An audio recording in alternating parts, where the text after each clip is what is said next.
बात करेंगे धारचूला की। धारचूला में 28 जुलाई को 6 मकान जमींदोज हो गए थे और इसके बाद सेना के जवानों ने मोर्चा संभाला। कुमाऊं स्काउट के कमान अधिकारी कर्नल अजयपाल सिंह के नेतृत्व में उनके जवानों की टीम ने प्रशासन के साथ मिलकर रेस्क्यू का काम किया। इस रेस्क्यू के दौरान गोदाम से 6 से 7 लाख के जेवर भी मिले। आपको ये भी बता दें कि धारचूला में लैंडस्लाइड की वजह से 6 मकान जमींदोज हो गए थे। सेना का रेस्क्यू ऑपरेशन भी आप देख रहे हैं। जब ये मकान जमींदोज हो गए तो उसके बाद सेना की तरफ से रेस्क्यू ऑपरेशन चलाया गया और आप तस्वीरों में देख सकते हैं किस तरीके से जो सेना की टीम है वो जुटी हुई है रेस्क्यू करने में। लैंडस्लाइड की वजह से जो ये मकान थे ये जमींदोज हो गए थे और उसके बाद सेना ने अभियान चलाया और रेस्क्यू किया गया।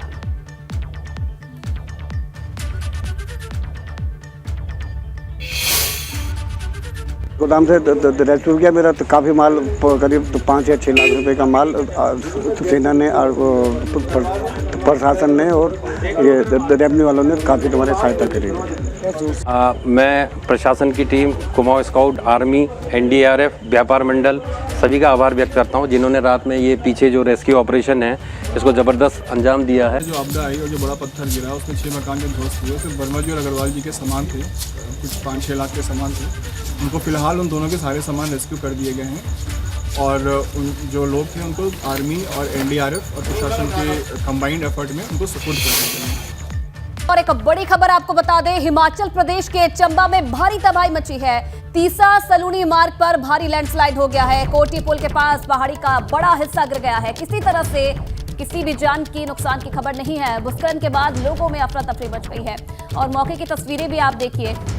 हिमाचल प्रदेश के चंबा में बारिश की वजह से भारी तबाही हुई है और मॉनसून किस तरीके से लगातार बरपा रहा है पहाड़ी क्षेत्रों में। तस्वीरें आप देखिए।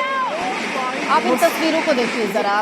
पुल बीच में दिखाई दे रहा है, दोनों साइड से लगा हुआ। दूसरे साइड जिस छोर से पहाड़ी से जुड़ा हुआ पुल है वहां पर जिस तरीके से पहाड़ दरकते दिखाई दे रहे हैं, इस पुल पर बीच में लोग मौजूद हैं, आप देख सकते हैं। और अगर ये लैंडस्लाइड पुल के दूसरे हिस्से पे होता जहां से ये पुल जुड़ा है उस पहाड़ी से, तो सोचिए क्या मंजर होता। वाकई ये डरावनी तस्वीरें हैं, कुदरत का रौद्र रूप। और लैंडस्लाइड को दूर से कैप्चर किया गया है। वहां उस पुल पर मौजूद लोगों की क्या कंडीशन रही होगी सोचिए जरा। उन्हें दिख रहा होगा कि दूसरा सिरा किस तरीके से जमींदोज होते जा रहा है। धुआं, गुबार और तेज आवाज के साथ ये बड़े बड़े बोल्डर गिरते हैं, तब ये लैंडस्लाइड की तस्वीरें आती हैं। और इस पुल पर लोग मौजूद हैं। देखिए, जो लोग कैप्चर कर रहे हैं वो भी ये कहना चाह रहे हैं कि पुल पर से हट जाओ, क्योंकि देखने से ये डर लग रहा है कि अगर वो दूसरा हिस्सा भी क्षतिग्रस्त होता तो पुल जमींदोज होते वक्त नहीं लगता।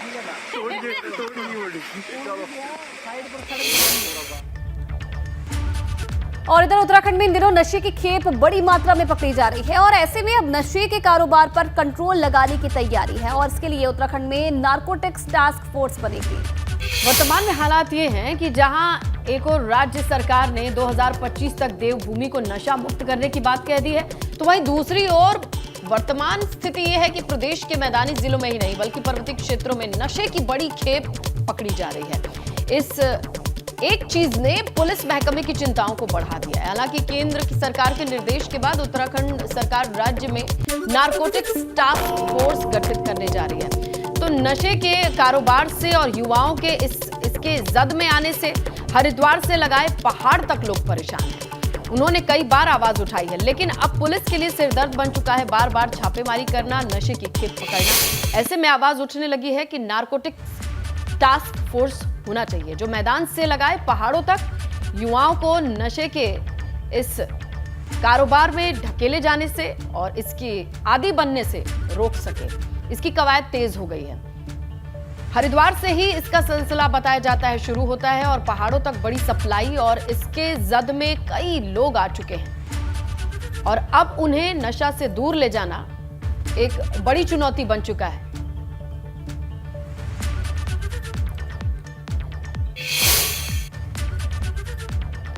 वहीं 2024 लोकसभा चुनाव की तैयारियों में अब कांग्रेस जुट गई है। उत्तराखंड कांग्रेस की राजनीतिक कार्य समिति का गठन हो गया है। देवेंद्र यादव, करण माहरा, हरीश रावत का नाम इसमें शामिल है। यशपाल आर्य, भुवन कापड़ी, प्रीतम सिंह का भी नाम इस कार्य समिति में शामिल है।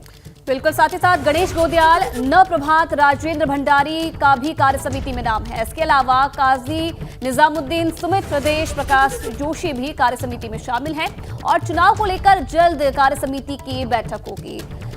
तो विपक्ष भी अब लोकसभा चुनाव की तैयारियों में जुट गया है और कार्य समिति में जो तमाम बड़े नाम हैं उन्हें शामिल किया गया है। आगे आने वाले समय में किस तरीके से पार्टी काम करेगी, क्या कुछ रणनीति रहेगी, इसे लेकर आने वाले समय में एक बड़ी बैठक भी होनी है। लेकिन उससे पहले राजनीतिक कार्य समिति का गठन हो गया है। गणेश गोदियाल, करण महारा, यशपाल आर्य, इन तमाम बड़े दिग्गजों का नाम भी इसमें शामिल है।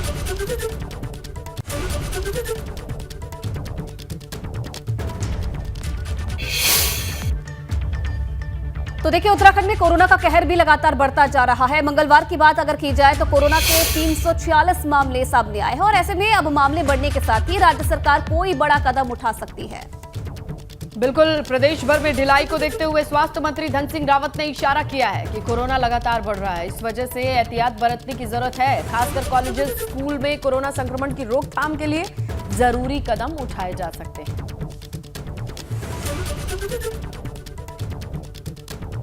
बताएं, उत्तराखंड में जिस तरीके से कोरोना के मामले बढ़ रहे हैं, एक बार फिर से एहतियात बरतने के निर्देश दिए जा रहे हैं।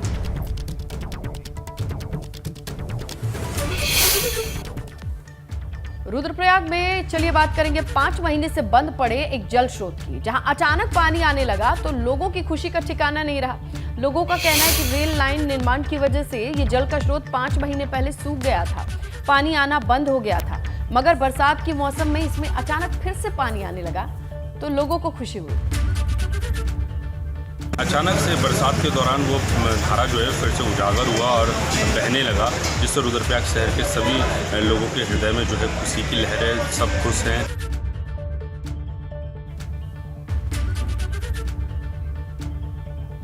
और हल्द्वानी के आसपास इन दिनों तमाम नदी नाले उफान पर बह रहे हैं। गौला नदी की बात करें तो उफान पर है। पुलिस प्रशासन की तरफ से लोगों को हिदायत दी गई है, फिलहाल वो नदी के किनारे पर जाने से परहेज करें।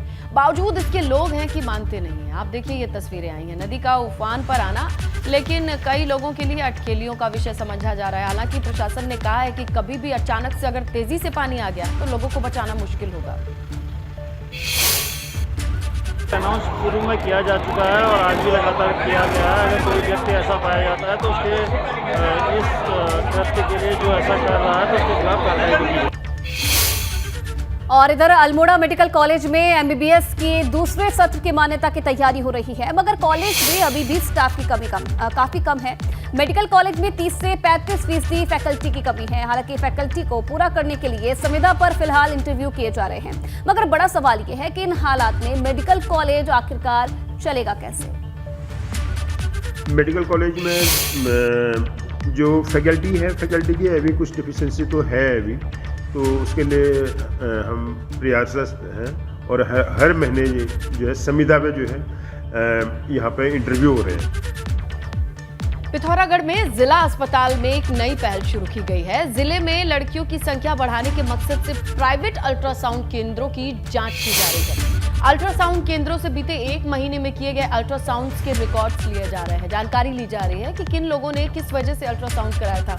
इसके साथ ही इन अल्ट्रासाउंड की जांच भी की जाएगी। तो लिंग अनुपात पर ध्यान गया लोगों का, तो पता चला लड़कियों की संख्या कम है। जन्म लेने वाली लड़कियों की संख्या कम क्यों है, इस बात की पड़ताल करने के लिए कई अल्ट्रासाउंड की रिपोर्ट्स मांगी गई हैं।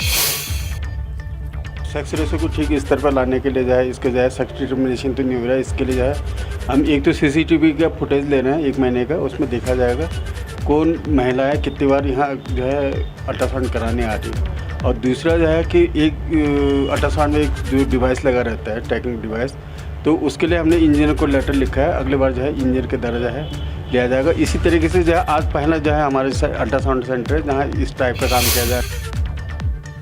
और अल्मोड़ा में राशन डीलरों ने खाद्यान्न वितरण प्रणाली के विरोध जिला पूर्ति अधिकारी कार्यालय पर प्रदर्शन किया है। इनका कहना है कि प्रशासन की तरफ से उन पर बेवजह ही नियमों को थोपा जा रहा है, जिसका असर अल्मोड़ा जिले के 1 लाख से अधिक उपभोक्ताओं पर पड़ने वाला है, जिससे लोगों को चावल, गेहूं और दूसरा राशन लेने में परेशानी होगी। लेकिन प्रेशर कर रही है कि आप बायोमेट्रिक काम करें, जो बगैर कनेक्टिविटी के किसी के में संभव नहीं है। हम तो बिल्कुल काम करने के लिए भी तैयार हैं, बायोमेट्रिक करने के लिए भी तैयार हैं, लेकिन उससे पहले एक तो कनेक्टिविटी ठीक करे सरकार और दूसरा हमें इसका खर्च भी दे। के चलते मैदानी इलाकों की नदियां खतरे के निशान को छू रही है। गंगा, यमुना, गंडक, नारायणी समेत कई नदियों के उफान पर होने की वजह से कोना कोना पानी पानी हो गया है और जिन जिलों से नदियां गुजरती है वहां सबकी सांसें अटकी हुई है, क्योंकि नदियों का जलस्तर लोगों के लिए मुसीबतें बढ़ा रहा है और अधिकारियों की टेंशन भी बढ़ रही है। ये रिपोर्ट देखिए।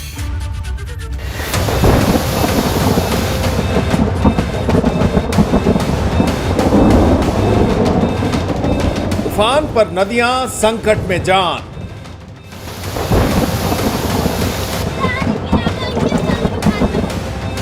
बढ़ रहा जलस्तर, मचा कोहराम। बाढ़ का खतरा, टेंशन में लोग। यूपी में इन दिनों नदियों का जलस्तर जैसे जैसे बढ़ रहा है वैसे वैसे लोगों की टेंशन और परेशानी भी बढ़ती जा रही है, जिसका अंदाजा आप इन 5 तस्वीरों से लगा सकते हैं। गंगा नदी बिजनौर, यमुना नदी फतेहपुर, घाघरा नदी गोंडा, सरयू नदी बाराबंकी, नारायणी नदी कुशीनगर। गंगा हो या जमुना, घाघरा से लेकर सरयू तक हर तरफ जल प्रलय की आहट है। कुशीनगर में तो आलम यह है कि लोगों का जीना दुश्वार हो गया है। नदी का पानी लोगों की झोपड़ी तक आ गया है। यहाँ नारायणी नदी के बढ़ते जलस्तर से अब कटान का खतरा भी और ज्यादा बढ़ चुका है, जिसे देखते हुए प्रशासन भी नदी किनारे बसे गांवों के हालात पर नजर बनाए हुए है। हालात गोंडा में भी ज्यादा राहत भरे नहीं है। यहाँ घाघरा नदी खतरे के निशान को छूने वाली है, जिससे घाघरा और सरयू के किनारे बसे गोंडा के गांवों में दहशत का माहौल है। कई गांवों में बाढ़ के हालात को देखते हुए खुद प्रशासन भी बाढ़ से निपटने की तैयारियों में जुटा है।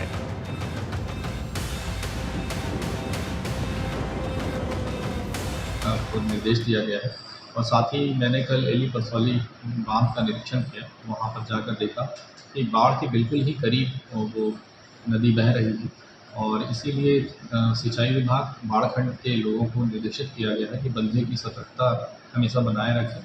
वहाँ पर सीसीटीवी कैमरे से उसकी निगरानी लगातार हो रही है। अन्य बंधों पर भी निगरानी मजबूत रखने का निर्देश दिया गया है। गोंडा से सटे बहराइच में भी मंजर खौफनाक है। यहाँ जनपद की सीमा से बहने वाली सरयू नदी खतरे के निशान को पार कर चुकी है और तेजी से हो रहे कटान से लोगों में दहशत का माहौल है। इस वक्त हम तपे सिपा के पास में हैं और मेरे पीछे देखिए ये जो घाघरा सरयू नदी है किस तरह से जो है लगातार जो आसपास का एरिया है वो कटान कर रही है, जिसके चलते यहाँ पर जो खतरा है वो काफ़ी बढ़ गया है। दरअसल ये हालात पहाड़ों पर लगातार हो रही बारिश की वजह से हो गए हैं और नदियों के बढ़ते जलस्तर ने खतरे की घंटी बजा दी है। मथुरा में भी यमुना का जलस्तर खतरे के निशान के करीब पहुंच गया है। हम यहाँ पर मौजूद हैं इस समय यमुना किनारे बंगाली घाट पर। हम आपको दिखाना चाहेंगे कि यह यमुना यहाँ पर जो बह रही है इसका जलस्तर पिछले अगर एक हफ्ते की बात की जाए तो यमुना के जलस्तर में 0.41 मीटर यहाँ पर बढ़ोतरी हुई है। यमुना का जलस्तर 0.41 मीटर यहाँ पर बढ़ा है और हम आपको दिखाना चाहेंगे कि यमुना में जब जलस्तर बढ़ता है, ऊपर से जब पानी आता है तो यहाँ पर घाटों के किनारे जो गंदगी अक्सर यमुना में देखी जाती है उससे भी यहाँ पर आने वाले जो श्रद्धालु होते हैं उनको भी यहाँ पर उस गंदगी से मुक्ति मिलती है, क्योंकि जब ऊपर से पानी आता है तो यमुना किनारे जो यहाँ पर गंदगी का अंबार अक्सर देखा जाता है उसको भी ऊपर से आने वाला पानी बहाकर अपने साथ यहाँ से ले जाता है। इटावा में चंबल और यमुना के उफान पर आने के बाद बाढ़ के खतरे को देखते हुए प्रशासन ने 42 गांवों में विशेष निगरानी बाढ़ चौकियां बनाई हैं, जिससे बाढ़ की हालत बनने पर लोगों को मदद मुहैया कराई जा सके। Bureau report, ABP Ganga.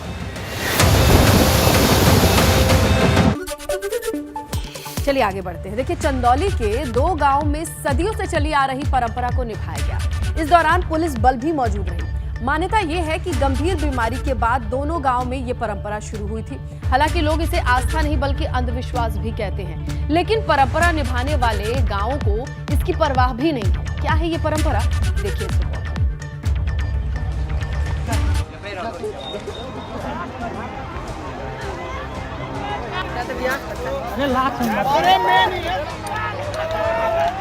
एक दूसरे पर पत्थर बरसाते ये लोग चंदौली के महुआरी और विशुपुर गांव के रहने वाले हैं, जो पुलिस की मौजूदगी में एक दूसरे पर पत्थरों की बारिश कर रहे हैं।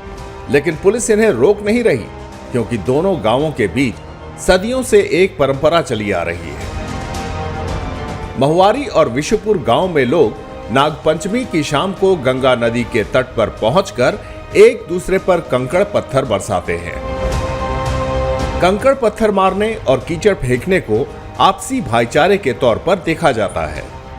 ऐसी मान्यता है कि एक दो लोगों का जब सिर फूटेगा तो जो है लोगों का भला होगा। वो परंपरा 60 में शुरू हुई, 60 के दशक में। और आप देख सकते हैं उस पार और इस पार बीच में नाला है छोटी सी, उस नाले के बीच में दोनों तरफ के गांव के बड़े छोटे युवक बच्चे सब यहाँ रहते हैं और पत्थरबाजी करते हैं। देखिए उधर तो पत्थर चला रहे हैं। धीरे धीरे ये अभी शुरू होता है थोड़ी देर पहले और देर शाम तक चलता है। तमाम जो युवा हैं गांव के बड़े लोग इधर खड़े रहते हैं।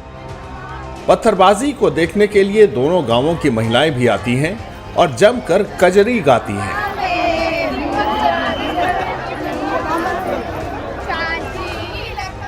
इन गांवों में ये पुरानी परंपरा कई पीढ़ियों से चली आ रही है। हालांकि कुछ लोग इसे अंधविश्वास कहकर इसकी आलोचना करते हैं, लेकिन दोनों गांवों के लोग इसे आस्था मानते हैं। पूर्वजों से चला रहा है बिशुपुर और महुआरी के बीच में, और महुआरी के औरतें आती हैं, मट्टी ले जाती हैं, और बिशुपुर के आती हैं, और उसके बाद चक्काबाजी होता है। परंपरा चला था, अगर नहीं होता है तो हैया हो जाता है। अच्छा, इसीलिए बहुत दिन से चल रहा है। दोनों गांवों के बीच सदियों पुरानी परंपरा सही सलामत रहे, इसके लिए पुलिस भी तैनात रहती है, जिससे कोई बड़ी अनहोनी ना हो। दो गांव के बीच में एक छोटा सा बरसाती नाला है जो गंगा में जाके मिल जाता है, और इसका एक इतिहास है। लगभग 60 के दशक में हैजा महामारी फैली थी, तो उस दौरान ये परंपरा पड़ी कि दोनों पक्ष से पत्थरबाजी करेंगे तो सर में चोट लगेगी, खून निकलेगा। खून निकलने के बाद सब एक दूसरे के गले मिलेंगे और चले जाएंगे, इससे महामारी शांत हो जाएगी। वो परंपरा चली आ रही, किंवदंती का रूप ले ली है। चंदौली के महुआरी और विशुपुर गांव में 60 के दशक में महामारी फैल गई थी, जिसके बाद दोनों गांवों में ये परंपरा शुरू हुई थी, जिसे आज भी निभाया जा रहा है। तो दोनों गांव के बीच पत्थरबाजी होती है और लोग उसके बाद गले मिलते हैं, फिर वापस घर जाते हैं। शशांक शेखर पांडे, एबीपी गंगा, चंदौली। देखिए, यूपी की योगी सरकार लगातार प्राथमिक स्कूलों को सुधारने की कोशिश में लगी है और उनकी ये कोशिश अब कामयाब होती हुई भी दिख रही है। दरअसल ललितपुर के 2 प्राथमिक विद्यालयों ने निजी पब्लिक स्कूलों की छुट्टी कर दी है। ये स्कूल इंग्लिश मीडियम स्कूलों को कड़ी टक्कर दे रहे हैं, जिसकी वजह से इन्हें आदर्श विद्यालय का तमगा भी मिल चुका है। देखिए रिपोर्ट।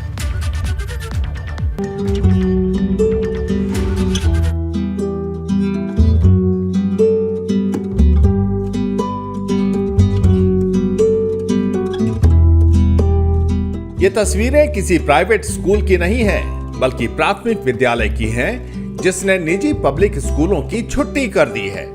वैसे सरकारी स्कूल का नाम सुनते ही ऐसे स्कूल की तस्वीर बन जाती है जहां पढ़ाई का स्तर अच्छा नहीं माना जाता। यही वजह है कि ज्यादातर अभिभावक बच्चों को निजी स्कूलों में पढ़ाने की ख्वाहिश रखते हैं। लेकिन ललितपुर के एक छोटे से गांव नदनवारा के प्राथमिक स्कूल ने लोगों के बीच अपनी एक अलग पहचान बनाने का काम किया है। ये इंग्लिश मीडियम प्राइमरी स्कूल जिले के आदर्श विद्यालयों में से एक है। यहाँ ITC के तहत मोबाइल, टीवी एवं लैपटॉप के माध्यम से भी बच्चों को पढ़ाया जाता है, और यहाँ की पढ़ाई की गुणवत्ता जो है वो जनपद में अन्य स्कूलों से अलग ही है। आप देख सकते हैं कि जहाँ दीवारों पर आप चित्र के माध्यम से भी बच्चों को पढ़ाया तो जाता है, लेकिन अधिक जानने का भी इन्हें अनुभव प्राप्त होता है।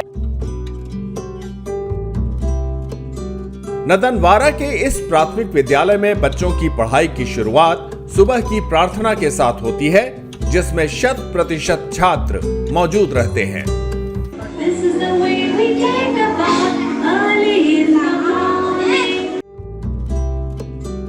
स्कूल में प्रार्थना के बाद ड्रम के साथ बच्चों को योग, व्यायाम और पीटी करवाई जाती है।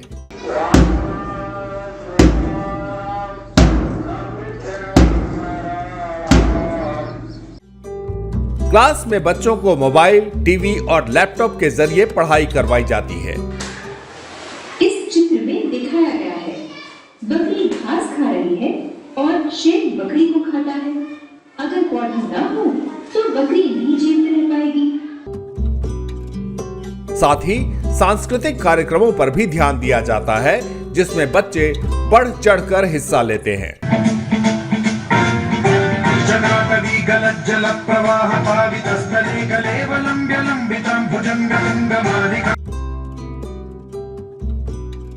यही नहीं, स्कूल में CCTV camera, smart class, furniture, water recharging की व्यवस्था भी की गई है, जिससे ये सरकारी स्कूल प्राइवेट स्कूलों को मात दे रहा है। तो सर्वांगीण विकास किया गया, तो बच्चों की उपस्थिति भी बढ़ी, छात्रांकन भी विद्यालय का बढ़ा है और हमारे अभिभावकों ने भी विद्यालय में बहुत सारा सहयोग किया है।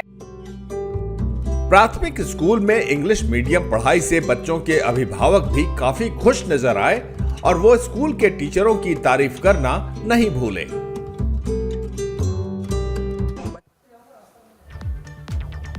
और चलिए फिलहाल इस बुलेटिन में इतना ही।